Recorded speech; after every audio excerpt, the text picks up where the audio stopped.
Selain rekonsiliasi di tingkat elit, upaya lain yang sangat penting adalah peran aktif lembaga-lembaga negara dalam menjaga kepercayaan masyarakat terhadap proses demokrasi.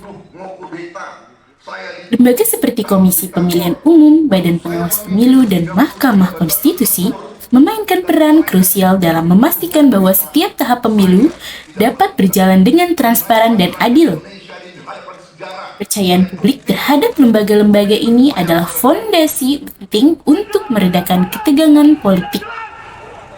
KPU dan Bawaslu berupaya memperbaiki mekanisme pengawasan dan pelaksanaan pemilu dengan memperketat pengawasan terhadap potensi kecurangan dan menjaga integritas proses pemilu. Mereka juga melakukan sosialisasi yang lebih luas kepada masyarakat agar lebih memahami proses pemilu secara keseluruhan, sehingga mengurangi prasangka negatif yang dapat memicu polarisasi. Sementara itu, Mahkamah Konstitusi telah menjadi tempat untuk menyelesaikan sengketa hasil pemilu secara damai dan konstitusional, dengan memberi ruang kepada pihak-pihak yang bersengketa untuk mengajukan gugatan. Ketegangan yang mungkin meledak di jalanan dapat diredam dan disalurkan melalui jalur hukum yang resmi.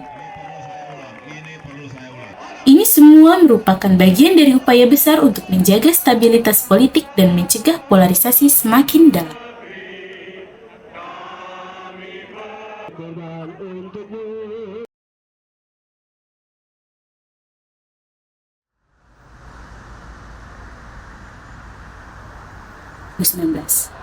Berbagai upaya mulai dilakukan untuk meredakan konflik.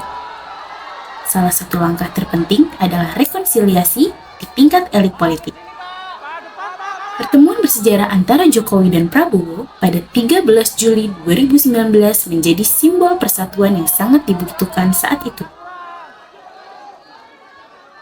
Meskipun awalnya dianggap hanya simbolis, pertemuan ini menandakan bahwa dialog dan kerjasama tetap mungkin meskipun ada persaingan politik yang keras. Namun rekonsiliasi di tingkat elit saja tidak cukup. Untuk masyarakat sipil mengambil inisiatif untuk mendorong dialog lintas kelompok. Komunitas-komunitas lokal mulai menggelar diskusi terbuka dari kedua belah pihak dan mendorong mereka untuk saling mendengarkan. Memang kenyataannya seperti itu. Upaya ini penting untuk meredakan ketegangan yang muncul di media sosial dan kehidupan sehari-hari. Di saat polarisasi politik semakin tajam, masyarakat tidak tinggal diam. Banyak dari mereka turun ke jalan bukan untuk memperparah konflik, tetapi juga menyuarakan perdamaian dan persatuan. Demonstrasi perdamaian dan persatuan di berbagai kota di mana ribuan orang berkumpul dengan satu tujuan meredakan ketegangan politik yang memecah belah bangsa. Gerakan-gerakan ini diorganisir oleh berbagai komunitas yang menolak narasi perpecahan dan memilih untuk mengedepankan dialog. Mereka ingin menunjukkan bahwa meskipun ada perbedaan politik, masih ada ruang bagi kita untuk bersatu sebagai bangsa. Aksi-aksi damai ini tidak hanya menjadi simbol persatuan, tetapi juga menjadi ajakan nyata bagi masyarakat luas untuk menolak kekerasan dan ujaran kebencian. Dengan pesan-pesan perdamaian, mereka mengingatkan kita semua bahwa masa depan Indonesia harus dibangun di atas fondasi kebersamaan dan toleransi. Upaya untuk meredam polarisasi politik juga datang dari masyarakat itu sendiri. Inisiatif-inisiatif lokal yang dikelola oleh organisasi masyarakat sipil menjadi kunci penting dalam mengurangi ketegangan di tingkat akar rumput.